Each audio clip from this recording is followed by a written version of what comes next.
Hi viewers, ಕರುನಾಡ ಕೈ ರುಚಿ ಕ್ರಿಯೇಷನ್ಸ್ಗೆ ಸ್ವಾಗತ. ನಾನಿವತ್ತು ಈಸಿಯಾಗಿ ಮಾಡ್ಕೊಳ್ಳುವಂತಹ ಬಾಳೆಹಣ್ಣಿನ ಲಡ್ಡು ರೆಸಿಪಿನ ಶೇರ್ ಮಾಡ್ಕೊಳ್ತಾ ಇದ್ದೀನಿ. ಈಸಿಯಾಗಿ ರೆಡಿ ಆಗುತ್ತೆ, ತುಂಬಾ ಹೆಲ್ತ್ಗೆ ಒಳ್ಳೆಯದು, ಎನರ್ಜಿ ಇರುವಂಥ ಲಡ್ಡು ಹೇಗೆ ಮಾಡೋದು ಅಂತ ನೋಡೋಣ.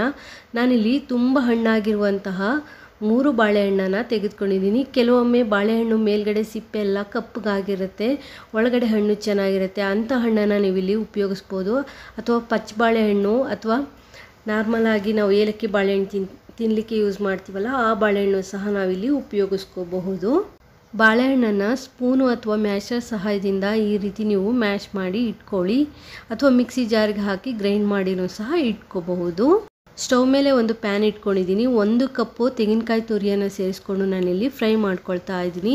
ನೀವಿಲ್ಲಿ ಒಣ ಕೊಬ್ಬರಿ ತುರಿಯನ್ನಾದರೂ ಸೇರಿಸ್ಕೋಬಹುದು, ಅಥವಾ ಡೆಸಿಕೇಟೆಡ್ ಕೋಕೋನಟ್ ಪೌಡರ್ ಆದರೂ ನೀವಿಲ್ಲಿ ತೆಗೆದುಕೋಬಹುದು. ಸಣ್ಣ ಊರಿನಲ್ಲಿ ಹುರ್ಕೊಳ್ತಾನೆ ನಾನಿಲ್ಲಿ ಬೆಲ್ಲನ ಕರಗಿಸ್ಕೊಳ್ತಾ ಇದ್ದೀನಿ. ಅರ್ಧ ಕಪ್ಪು ಬೆಲ್ಲ, 1-2 ಚಮಚ ನೀರನ್ನು ಸೇರಿಸ್ಕೊಂಡು ನಾನಿಲ್ಲಿ ಬೆಲ್ಲನ ಕರಗಿಸ್ಕೊಳ್ತಾ ಇದ್ದೀನಿ. ಬೆಲ್ಲನ ಕರಗಿಸ್ಕೊಂಡ್ರೆ ಸಾಕಾಗುತ್ತೆ. ನೋಡಿ, ಬೆಲ್ಲ ಕರಗಿರುವಂಥ ಬೆಲ್ಲನ ಹುರ್ಕೊಳ್ತಾ ಇರುವಂಥ ತೆಂಗಿನಕಾಯಿ ತುರಿಗೆ ಸೇರಿಸ್ಕೊಳ್ತಾ ಇದ್ದೀನಿ. ಫಿಲ್ಟರ್ ಮಾಡಿ ಸೇರಿಸ್ಕೊಳ್ಳಿ. ಬೆಲ್ಲದಲ್ಲಿ ಏನಾದರೂ ಕಸ ಇದ್ದರೆ ಫಿಲ್ಟರಲ್ಲಿ ಕಲೆಕ್ಟ್ ಆಗುತ್ತೆ. ಕಾಯಿ ತುರಿ ಮತ್ತು ಬೆಲ್ಲನ ಚೆನ್ನಾಗಿ ಇಲ್ಲಿ ಮಿಕ್ಸ್ ಮಾಡ್ಕೊಳ್ಳಿ. ಒಂದಕ್ಕೊಂದು ನೀಟಾಗಿ ಹೊಂದ್ಕೋಬೇಕು. ಆ ರೀತಿ ಮಿಕ್ಸ್ ಮಾಡ್ಕೊಂಡ ನಂತರ ನಾನಿಲ್ಲಿ ಮ್ಯಾಶ್ ಮಾಡಿ ಇಟ್ಕೊಂಡಿರುವಂತಹ ಬಾಳೆಹಣ್ಣನ್ನು ಸೇರಿಸ್ಕೊಳ್ತಾ ಇದ್ದೀನಿ. ನೀವು ಜಾಸ್ತಿ ಪ್ರಮಾಣದಲ್ಲಿ ಮಾಡಿ ಇಟ್ಕೊಳ್ತೀನಿ ಅಂದರೆ ಇದೇ ಬಾಳೆಹಣ್ಣಿನ ಪ್ರಮಾಣ ಮತ್ತು ಬೆಲ್ಲ ಕಾಯಿ ತುರಿ ಪ್ರಮಾಣನ ನೀವಿಲ್ಲಿ ಜಾಸ್ತಿನೂ ಸಹ ಮಾಡ್ಕೋಬಹುದು. ನೀವಿಲ್ಲಿ ಹಸಿ ತೆಂಗಿನಕಾಯಿ ಹಾಕಿ ಮಾಡಿಕೊಂಡ್ರೆ 15 to 20 ಡೇಸ್ವರೆಗೂ ಸ್ಟೋರ್ ಮಾಡ್ಕೋಬಹುದು. ಅದೇ ಒಣ ಕೊಬ್ಬರಿ ತುರಿಯನ್ನು ಸೇರಿಸ್ಕೊಂಡು ಮಾಡಿಕೊಂಡ್ರೆ 1 ಮಂತು 1.5 ಮಂತ್ವರೆಗೂ ಸಹ ನೀವು ಈ ಲಡ್ಡುನ ಫ್ರಿಜ್ಜಲ್ಲಿ ಇಟ್ಕೊಂಡು ತಿನ್ಬೋದು, ಸ್ಟೋರ್ ಮಾಡ್ಕೋಬೋದು. ನೋಡಿ, ಈ ಥರ ನೀರು ಬಿಟ್ಕೊಂಡು ಮತ್ತೆ ಗಟ್ಟಿ ಆಗಲಿಕ್ಕೆ ಶುರುವಾಗುತ್ತೆ. ಗಟ್ಟಿಯಾಗಿ ಅದು ಒಂದು ಹದಕ್ಕೆ ಬರುತ್ತೆ. ಅಲ್ಲಿವರೆಗೂ ನೀವು ಈ ರೀತಿ ಫ್ರೈ ಮಾಡ್ಕೋಬೇಕಾಗುತ್ತೆ. ಮೀಡಿಯಮ್ ಟು ಹೈ ಫ್ಲೇಮಲ್ಲಿ ಇಟ್ಕೊಂಡೆ ಮಾಡ್ಕೊಳ್ಳಿ. ಈಗ ನಾನೀಗ ಇದಕ್ಕೆ 1-2 ಏಲಕ್ಕಿನ ಜಜ್ಜಿ ಪುಡಿ ಮಾಡಿ ಸೇರಿಸ್ಕೊಳ್ತಾ ಇದ್ದೀನಿ.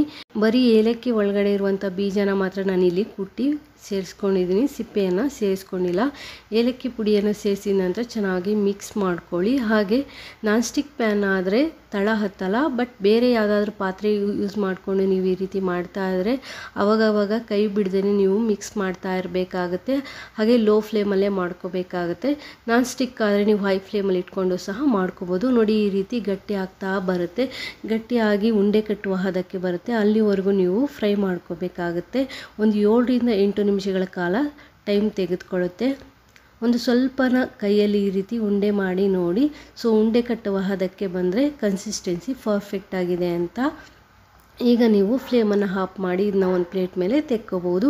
ನಾನು ಇನ್ನೂ 1 ನಿಮಿಷ ಇದನ್ನ ಈ ರೀತಿ ಫ್ರೈ ಮಾಡ್ಕೊಳ್ತಾ ಇದ್ದೀನಿ. ನೀವು ಬೇಕು ಅಂದರೆ ತುಪ್ಪನ ಹಾಕಿನೂ ಸಹ ಫ್ರೈ ಮಾಡ್ಕೋಬೋದು. ನಾನಿಲ್ಲಿ ತುಪ್ಪ ಮತ್ತು ಎಣ್ಣೆಯನ್ನು ಉಪಯೋಗಿಸಿಲ್ಲ.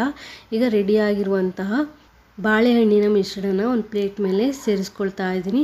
ಒಂದು ಪ್ಲೇಟ್ ಮೇಲೆ ಹಾಕಿ ಇದನ್ನ ತಣ್ಣಗಾಗಲಿಕ್ಕೆ ಬಿಟ್ಬಿಡಿ. ಒಂದು 5-10 ನಿಮಿಷಗಳ ಕಾಲ ನೀವು ತಣ್ಣಗಾಗಲಿಕ್ಕೆ ಬಿಟ್ಬಿಡಿ.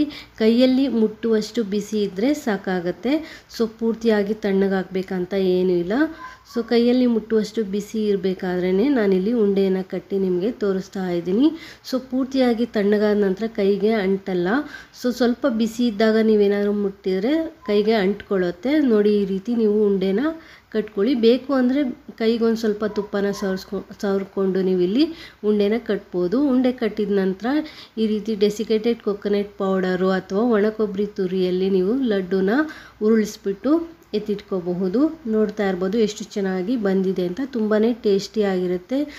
ಎನರ್ಜಿನೂ ಸಹ, ಹೆಲ್ತ್ಗೂ ಸಹ ತುಂಬಾ ಒಳ್ಳೆಯದು.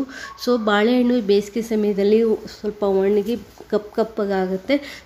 ಇಂಥ ಸಮಯದಲ್ಲಿ ನಾವು ಈ ರೀತಿ ಲಡ್ಡುನ ಮಾಡಿ ಒಂದು ಡಬ್ಬಿಯಲ್ಲಿ ಹಾಕಿ ಫ್ರಿಜ್ಜಲ್ಲಿ ಸ್ಟೋರ್ ಮಾಡಿಕೊಂಡ್ರೆ ಆವಾಗವಾಗ ತಿನ್ನೋದ್ರಿಂದ ಎನರ್ಜಿನೂ ಬಂದಂಗೆ ಆಗುತ್ತೆ. ಮಕ್ಕಳಿಗೂ ಸಹ ಇಷ್ಟ ಆಗುತ್ತೆ, ಹೆಲ್ತ್ಗೂ ಸಹ ಒಳ್ಳೆಯದು. ನೋಡಿ, ಇದೇ ಥರ ನಾನು ಇನ್ನೊಂದು ಲಡ್ಡುನೂ ಸಹ ಮಾಡಿ ತೋರಿಸ್ತಾ ಇದ್ದೀನಿ. ನೀವಿಲ್ಲಿ ಒಣ ಕೊಬ್ಬರಿ ತುರಿ ಆದರೂ ಯೂಸ್ ಮಾಡ್ಬೋದು, ಅಥವಾ ಡೆಸಿಕೇಟೆಡ್ ಕೋಕೋನಟ್ ಪೌಡರ್ ಆದರೂ ಯೂಸ್ ಮಾಡ್ಕೋಬಹುದು. ನೋಡಿ, ನಾನು ತೆಗೆದುಕೊಂಡಿರುವಂಥ 3 ಬಾಳೆಹಣ್ಣಲ್ಲಿ 12 ಲಡ್ಡು ಆಗಿದೆ. ಈ ವಿಡಿಯೋ ಏನಾದರೂ ನಿಮಗೆ ಇಷ್ಟ ಆದರೆ ಪ್ಲೀಸ್ ಲೈಕ್ ಮಾಡಿ. ಹೊಸದಾಗಿ ಚಾನಲ್ ನೋಡೋರು ಸಬ್ಸ್ಕ್ರೈಬ್ ಮಾಡಿಕೊಂಡು ನೋಡಿ. Thanks for watching this video. Take care. Have A nice day.